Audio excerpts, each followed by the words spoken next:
Asa mivaingana asa-pahitanana no nentin'ny fanjakana nanampiana ireo komuna amin'ny distrikta Navaradrano omaly mba entin'ireto farany manadio tanàna hiadina amin'ny aretina pesta.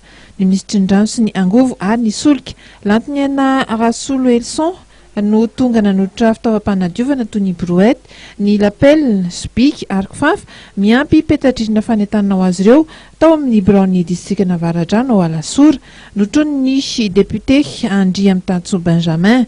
Ity faran'izay nanamarika fa tsy fotoanan'ny fanomezantsiny izao fa dia fandraisana andraikitra toy izao no ilain'ny mponina. Valana aretina pesta dia valana aretina izay mianjady amin'ny vahoaka malagasy amin'izao fotoana izao. Ary izany valana aretina izany dia ilana ny fandraisana andraikitra ny tsirairay avy. Tonga eto reto fitaovana reto nalefan'ny ministeran'ny rano sy ny angovo ary ny fanadiovana dia zavatra mampiseho fa tena mandray ny andraikina ny fitondram-panjakana. Sorana manokana azy zay tarihany Andriamatoa filohan'ny Repoblika.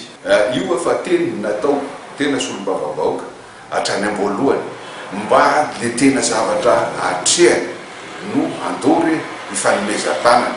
Fa tsy fotoana ny fifanomezan-tsiny zao ka raha misy zavatra atao manoloana ny voina mahazo ny mpiarabelona dia atao ao anatin'ny fitiavana izany. Ben'ny tanàna maromaro no hita teny amin'ny toerana io omaly naka ny anjara fitaovam-panadiovany toy ny ben'ny tanàna ny Fiaferana na koa ny avy eny amin'ny tanàna ny Masindray.